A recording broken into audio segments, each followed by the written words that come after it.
moult hypothèses ne seront qu'en effet de simples ratés politico-sociaux de Paris au Mali, et d'ailleurs sur tous les aspects. Merci, belle fin d'émission, à demain. Merci, et vous l'avez reconnu, c'était donc Lamine Diop depuis Genève, et c'est maintenant que Delphin prend la parole. Bonsoir Delphin. Bonsoir mon cher frère Bachir. Je vous remercie une fois de plus, les équipes de For You Media et toi-même, de m'accueillir à la maison. Je transmets mes salutations à mon frère Batengene, ainsi qu'aux deux autres que je découvre, le frère Diara et le frère Kouriba. Et bien sûr l'ensemble des téléspectatrices et des téléspectateurs. Concernant le sujet qui nous occupe, eh bien, pour ma part, j'avoue que l'imam Diko a toujours été un personnage que je trouve, on va dire, fluctuant, changeant. Donc, ce qu'il dit ne me surprend pas.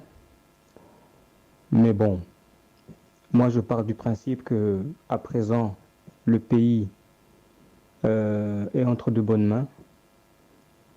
Je ne m'inquiète pas beaucoup en sachant que nous avons des dirigeants comme le ministre des Affaires étrangères, M. Abdoulaye Diop, le Premier ministre Choguel Maïga ou encore le président Goïta. Donc, mais bon,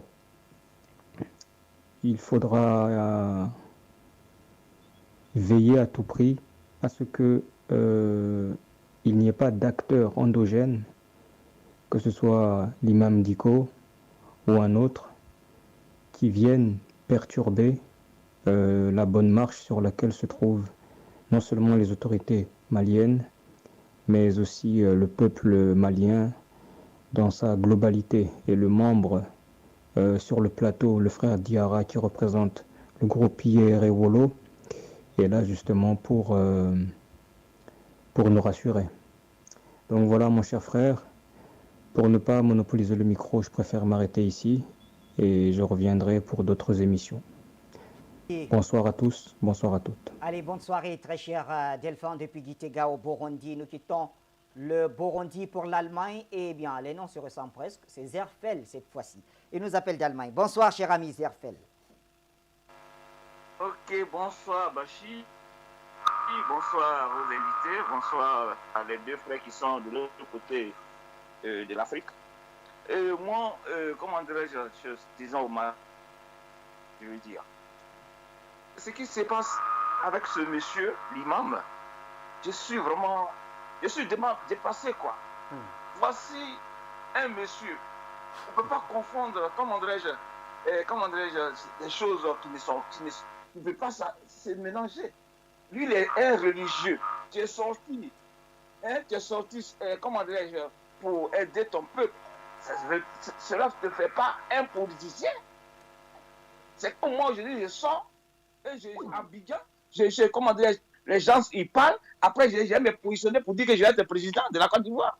Je ne comprends rien de la politique. Tout simplement parce qu'il y a quelque chose qui m'a gêné, qui me fait mal, et puis je suis sorti avec mes amis.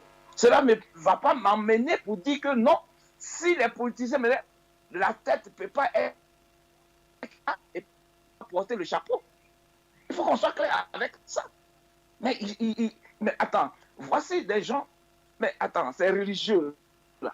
Si aujourd'hui ces militaires n'étaient pas sortis, toi religieux là, tu allais trouver ta mosquée pour aller prier, mais ils allaient bombarder vous tous. Qu'on se dit la vérité. Mais aujourd'hui, les gars, ils sont en train de faire des bonnes choses, ils ne sont pas, et ils sont arrogants, ils sont quoi. Attends, les Français, les Européens qui viennent massacrer les gens, si tu parles d'eux, parce qu'ils ne vont pas souffler, puis ils ne font pas mort depuis souffler en même temps. Il ne faut pas four au moulin. Dis ta position réelle. Parce que si tu as été touché par ces Européens, pour détruire ton pays, il faut aller tout droit. Et puis j'ai dit à mes frères qui sont là-bas, n'ayez pas peur, dites la vérité aux gens. Parce que ce que le monsieur est en train de faire, c'est pas un politicien, c'est un religieux. Il connaît, c'est un imam, il connaît ce qui se passe dans sa mosquée. Il ne connaît pas sur le plan international ce qui se passe. Il faut qu'on se dise la vérité. Vous parlez, et comment vous tâtonnez là. Dites la vérité. Parce que le gars, il a les pieds dans le plat. Mais disons, il est en train de. Il veut mettre le pays encore dans une situation, comment dirais-je, difficile. Au lieu de soutenir ses enfants, c'est lui qui dit qu'ils sont arrogants. Mais attends, de quelle arrogance il parle? Tu veux quoi? Tu veux être ministre? Tu veux être premier ministre? Tu veux être quoi? Donc, bon, je m'arrête là parce que bon, c'est un homme respectueux, donc il faut qu'il respecte aussi les enfants. C'est pas parce que on te respecte et puis tu vas banaliser les gens qui sont en train de coudre et sur les morceaux du Mali que chez les Français ont déchiqueté et qui sont en train de ramasser pour les mettre ensemble. Et toi, tu vas venir encore les piétiner. Vraiment, je suis désolé pour toi. Bien. Merci Azerfel. Le dernier appelant, pour ne pas dire la dernière, c'est bien sûr Madame Yao. Elle nous appelle de Côte d'Ivoire comme toujours. Madame Yao, bonsoir. Bonsoir Bachir, bonsoir à tes invités. Merci. Bachir, moi je vais... tu sais, c'est un perpétuel recommencement. Hein. Tu comprends? Parce que c'est vrai, les Occidentaux nous emmerdent, la France surtout nous emmerde. Mais il faut reconnaître aussi que les Africains sont à la base. Les Africains sont à la base de ce qui nous arrive. Attendez là. Hein? Ce monsieur-là, cet imam-là, je ne sais pas si c'est Diko il s'appelle, mais attends, nous avons tous vu, il faisait partie de tous ceux qui ont galvanisé la jeunesse et tout ça. Et qu'est-ce qui se passe? Lui, c'est un imam. Ce que lui doit faire, c'est de prier. Il doit rester dans la mosquée, prier, à la maison, prier, partout où il se trouve, prier. Lui, il doit rester là, il n'a qu'à prier. Il a quoi à voir avec les décisions, ou bien il a quoi à voir parce qu'il n'est pas associé. Et puis quoi encore? Et puis quoi encore? Il n'est pas associé, et puis quoi? S'il n'est pas associé que demain le Mali est libre là, est-ce que lui ne sera pas libre? Est-ce qu'on va dire parce qu'il n'a pas été associé, donc il n'est pas libre? Ben c'est ça la jalousie de l'Africain, la méchanceté de l'Africain. L'Africain qui veut toujours que ça passe par lui. Il faut que ça passe par moi pour qu'on dise que demain c'est moi. Pourquoi? Est-ce que ce que la gente, enfin, pas la gente, Assimi Goïta et ses amis, ce qu'ils sont en train de faire, où est-ce qui est mauvais? Et puis pour ça, il va parler ils sont orgueilleux. Ils sont orgueilleux comment? Qui mettent l'orgueil de côté. Quel orgueil? Il parle de quel orgueil? Ils sont orgueilleux vis-à-vis de la France ou bien ils sont orgueilleux vis-à-vis de qui? Lui Diko. C'est un imam. Il n'a qu'à prier, c'est tout. Il n'a qu'à prier pour que cette révolution la prenne. Pour que les Africains, l'Afrique francophone retrouve au moins sa paix et la liberté. Parce que si aujourd'hui le Mali gagne ce combat-là, nous tous, nous allons rentrer dans la danse. Nous, les Ivoiriens, nous avons commencé. Mais je le dis tout le temps, je ne me cache pas. Certains Africains de la CEDEAO ont soutenu la rébellion de la France pour nous créer des problèmes. Et donc, nous n'avons pas pu. Mais si aujourd'hui, grâce à ce qui s'est passé en Côte d'Ivoire, parce qu'il faut te dire que c'est ce qui s'est passé en Côte d'Ivoire qui fait qu'aujourd'hui, tous les Maliens là, aujourd'hui, sont chose. Hein? Et puis surtout, grâce à Afrique Média, les médias panafricains qui n'arrêtent pas d'ouvrir les yeux. Donc, moi, je vais demander à l'imam là, il était au départ, c'est vrai, mais il a fini pour lui.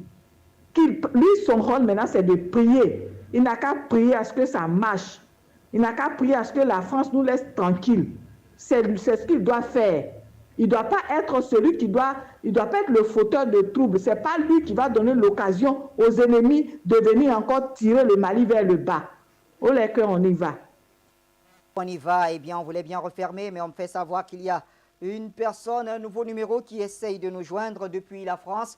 Bonsoir, monsieur ou madame, comment est-ce qu'on vous appelle? Et vous avez 1 minute puisque nous allons déjà vers la fin de l'émission.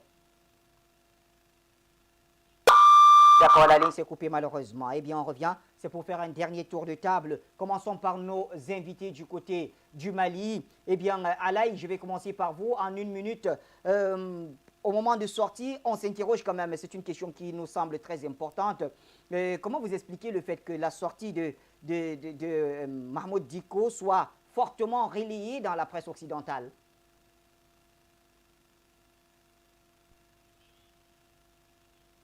D'accord, revenons d'abord vers Jonathan Batenguenejo, la minute pour vous. La question pour tous, c'est de savoir le fait que pourquoi est-ce que cette sortie a été fortement relayée par la presse en Occident. C'est pourquoi nous disions il met dos à dos l'armée, le gouvernement malien qui a pas un travail d'enfer. Vous avez suivi les téléspectateurs, les auditeurs certainement qui ne se sont pas exprimés savent qu'aujourd'hui le Mali, ses autorités sont plutôt à remercier pour tous les efforts qu'ils commettent tous les jours. Il faut saluer leur combat. Nous ne saurions jamais l'apprécier à sa juste valeur. Le président Assimi Goïta, le premier ministre Choguel Kokala Maïga, le ministre des Affaires étrangères, M. Diop, le ministre de l'Intérieur, M. Maïga, tous ceux-là, ils sont aujourd'hui les exemples, même exemplaires dont l'Afrique a besoin pour se défaire du néocolonialisme.